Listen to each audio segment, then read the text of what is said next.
Hello students, welcome to the अग्निज online classes. और आज की क्लास में हम आगे बढ़ाएंगे क्लास 8 मैथ्स का topic linear equation in one variable. So students, आज हम पहुंच चुके हैं क्वेश्चन 1 to 7 पे। आइए देखते हैं, क्वेश्चन को पहले समझते हैं और उसके बाद इसकी इक्वेशन बनाएंगे। सो स्टूडेंट्स, यहाँ पे एक बिल्कुल नया कॉन्सेप्ट आपको नजर आएगा जिसमें आपको डाउनस्ट्रीम और अपस्ट्रीम जैसे वर्ड्स दिखेंगे। तो सबसे पहले मैं आपको इसका कॉन्सेप्ट समझा देता हूँ स्टूडेंट्स। देखिए, यहाँ पर ऐसा क्वेश्चन अगर आप देखते हैं जिसमें एक स्ट्रीम की बात होती है, स्ट्रीम मतलब होता है एक कोई नहर या नदी, और इसके ऊपर कोई व्यक्ति या तो तैर के जाएगा या बोट से जाता है। ठीक है, तो ये इसका एक टॉपिक है लीनियर इक्वेशन का, और इसके क्वेश्चंस कुछ अलग तरीके से होते हैं। तो स्टूडेंट्स याद रखिएगा, सबसे पहले तो यहाँ पर जो पानी की स्पीड होती है, ठीक है, हम ऐसा समझ सकते हैं स्पीड ऑफ द स्ट्रीम। ठीक है, स्पीड ऑफ स्ट्रीम होता है जिसमें अभी हम किसी भी व्यक्ति को नहीं देख रहे हैं, हम जो नदी बह रही है। अब देखिए, ज़्यादातर क्या होता है, अगर हम देखें कि नहर और नदी जो होती है वो एक डायरेक्शन में बहती रहती है। अब ये जो डायरेक्शन होती है स्टूडेंट्स, और ये जो स्पीड होती है, उसी को हम स्पीड ऑफ स्ट्रीम बोलते हैं। ठीक है, तो एक स्पीड तो ये हो गई। अभी हमने कोई भी व्यक्ति या कोई नाव की बात नहीं की है, कोई भी बोट अभी नहीं है, सिर्फ नदी की जो स्पीड है उसके बारे में बात होती है। और दूसरा होता है speed of boat, speed of boat या speed of man in still water. अब ये बिल्कुल दूसरी चीज़ है। इसका मतलब है स्टूडेंट्स, इस बार जो नदी है वो नहीं चल रही है, लेकिन उसके ऊपर एक या तो बोट है या कोई व्यक्ति है जो उसमें तैर रहा है। उसकी जो स्पीड है उसको बोलते हैं speed of boat in still water. तो यहाँ पे क्या था स्टूडेंट्स, यहाँ पे बोट नहीं थी, बस स्ट्रीम की स्पीड थी। और यहाँ पर पानी तो है लेकिन स्ट्रीम की स्पीड 0 है, बोट की स्पीड कुछ ना कुछ होगी। तो ये दो अलग चीज़ों की स्पीड दी हुई है। तो आई होप आपको ये चीज़ क्लियर है। अब स्टूडेंट्स, ऐसे कॉन्सेप्ट में जो speed of boat in still water होता है उसको हमेशा x किलोमीटर पर आवर के नाम से हम लोग लेट करते हैं। उसी तरह स्पीड ऑफ स्ट्रीम जो होता है वो y किलोमीटर पर आवर होता है। अब यहाँ पर तो वन वेरिएबल है तो हम इन दोनों में से कोई एक ही लेट करेंगे, लेकिन बेसिक कॉन्सेप्ट आपको मैं समझा रहा हूँ कि हमेशा speed of boat in still water जो होता है वो x होता है और स्पीड ऑफ स्ट्रीम y होता है। अब एक और चीज़ आपको मैं समझाना चाहता हूँ स्टूडेंट्स। अब जैसे नदी जिस तरफ बह रही है, अगर उसी तरफ कोई व्यक्ति स्विमिंग कर रहा है या बोट उसी तरफ जा रही है, तो जाहिर सी बात है जहाँ पे उसको पहुँचना है वहाँ पर जल्दी पहुँचेगी, क्योंकि यहाँ पर दोनों की स्पीड ऐड हो गई है।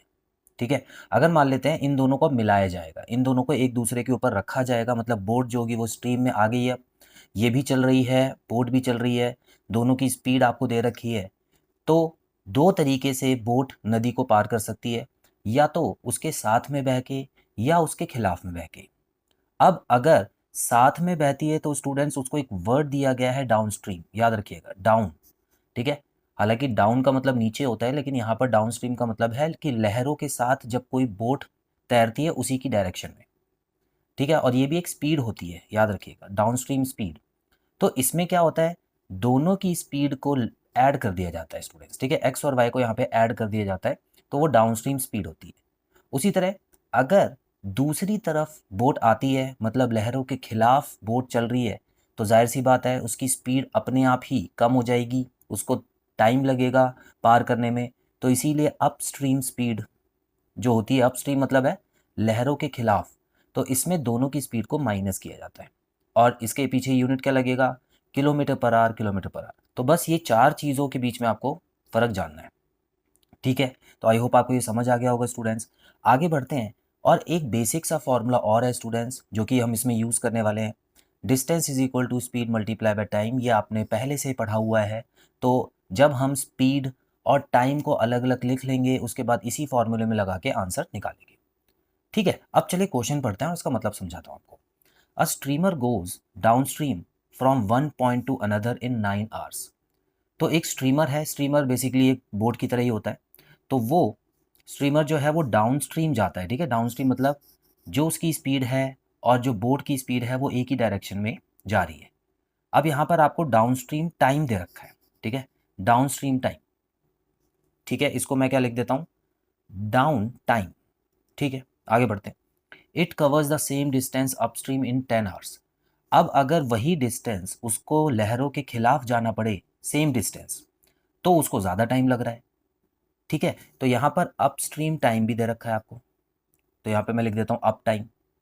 If the speed of the stream be 1 kilometre per hour, अब यहाँ पर आपको एक्स और वाई में से कोई एक चीज़ दी भी है स्टूडेंट्स। देखिए स्पीड ऑफ स्ट्रीम दे रखी है, इसका मतलब वाई की जगह वाली चीज़ तो आपको ऑलरेडी दी हुई है, तो आपको वाई लेट करने की ज़रूरत नहीं है। ठीक है, तो ये वाई वाली चीज़ है। Find the speed of the streamer in still water. अब देखिए मैंने बताया था ना, speed of boat in still water ये दूसरी चीज़ होती है और इसको एक्स मानते हैं। तो ये वाली चीज़ जो है ना स्टूडेंट्स, ये हम एक्स मान लेंगे। And distance between the port, और दोनों पोर्ट्स के बीच में जो डिस्टेंस है, ठीक है, जहाँ पर भी जो स्ट्रीमर है जा रहा है और आ रहा है, ये दो पोर्ट्स के बीच में सर्विस दे रहा है अपनी, तो इन दोनों पोर्ट्स के बीच में डिस्टेंस कितना है वो हमको यहाँ पर पता लगाना है। याद रखिएगा जाने और आने का डिस्टेंस सेम है, तो इसी वजह से इसी चीज़ का हम फ़ायदा उठाएंगे, क्योंकि डिस्टेंस सेम है ना स्टूडेंट्स। तो हम क्या करेंगे, इक्वल टू का साइन लगाएंगे और LHS में भी डिस्टेंस लिखेंगे, RHS में भी डिस्टेंस लिखेंगे। बस फ़र्क इतना होगा कि LHS में डाउनस्ट्रीम जाता हुआ जो डिस्टेंस है, हालांकि दोनों बराबर है, लेकिन यहाँ पे डाउनस्ट्रीम वाली चीज़ें पुट करेंगे, यहाँ पे अपस्ट्रीम वाली चीज़ें पुट करेंगे, तो हमारा आंसर बड़े आराम से आ जाएगा। तो दो चीज़ें निकालनी है, एक तो x की वैल्यू जो कि speed of stream in still water है, और दूसरी डिस्टेंस बिटवीन दी पोर्ट्स। तो चलिए स्टूडेंट्स देखते हैं कैसे करेंगे। तो यहाँ पर सबसे पहले मैं लेट कर लेता हूँ, तो सॉल्यूशन लिख लेते हैं। और लेट क्या करना है, let speed of the streamer in still water. ठीक है, ये चीज़ आपको लेट करनी है, और ये क्या हो गया, x किलोमीटर्स पर आवर। तो यहाँ पे अगर पानी रुका हुआ होता तो स्पीड जो स्ट्रीमर की थी वो x किलोमीटर पर आवर हो गई। अब स्टूडेंट्स यहाँ पर एक चीज़ और लिखिए, यहाँ पे ध्यान से देखिए, जो चीज़ गिवन है वो भी लिख लेते हैं हम लोग बारी बारी। तो देखिए डाउनस्ट्रीम टाइम क्वेश्चन में दिया हुआ है 9 आवर्स। उसके अलावा अपस्ट्रीम टाइम भी दिया हुआ है स्टूडेंट्स, क्या है, 10 आवर्स। अब जाहिर सी बात है जाने और आने में फ़र्क है, अगर लहरों के साथ जाता है तो कम समय लग रहा है, और लहरों के खिलाफ आता है तो ज़्यादा समय लग रहा है, तो दोनों का टाइम दिया हुआ है। अच्छा एक चीज़ और बताइए, अब यहाँ पे मैं लिख लेता हूँ डाउनस्ट्रीम स्पीड, क्या ये भी हमको दी हुई है? तो स्टूडेंट्स पूरी तरह तो नहीं दी हुई है, लेकिन हमको पता है कि एक तो हमने x मान लिया है इसको, और y की वैल्यू हमको दी थी जो कि 1 था। ठीक है, यहाँ पे देख लिखा हुआ है, तो y की वैल्यू तो आपको दी हुई है, x की वैल्यू यहाँ पर है। तो याद कीजिए डाउनस्ट्रीम स्पीड क्या होता था, दोनों को प्लस कर देते थे। ठीक है, तो यहाँ पे मैं क्या लिखूंगा, x plus 1 kilometre per our, x+1 kilometre per our. उसी तरह अपस्ट्रीम स्पीड कितनी हो गई स्टूडेंट्स, दोनों को माइनस करना है क्योंकि अपस्ट्रीम में स्पीड जो है वो कम हो जाती है, तो यहाँ पे मैं लिखूंगा x-1 किलोमीटर्स पर आवर। इतना समझ आया आपको? अब देखिए टाइम और स्पीड यहाँ पर भी गिवन है, टाइम और स्पीड यहाँ पर भी गिवन है, तो इन दोनों से मैं डिस्टेंस नहीं निकाल सकता। और क्या वो डिस्टेंस बराबर नहीं है? बिल्कुल है, तो वो डिस्टेंस दोनों का बराबर है। तो चाहे वो डाउनस्ट्रीम जाए चाहे वो अपस्ट्रीम जाए, डिस्टेंस तो दोनों ने बराबर ट्रैवल किया है दोनों केसेस में। तो स्टूडेंट्स यहाँ पे हमारी इक्वेशन बनने का टाइम आ गया है, आइए देखते हैं। तो मैं क्या करने वाला हूँ, हमको ये बात पता है कि D1, या ऐसा समझ सकते हैं कि downstream distance is equal to upstream distance, क्योंकि पोर्ट्स के बीच की जो दूरी है वो तो बराबर ही है। अब मैं क्या करने वाला हूँ, डिस्टेंस का फॉर्मूला क्या होता है स्टूडेंट्स, यहाँ पे मैं लिख देता हूँ downstream speed, speed multiply by time होता है ना, downstream speed multiply by downstream time. क्या ये बात सही है? ठीक है, is equal to upstream speed, upstream speed multiply by upstream time. अब वैल्यूज पुट कर लेते हैं।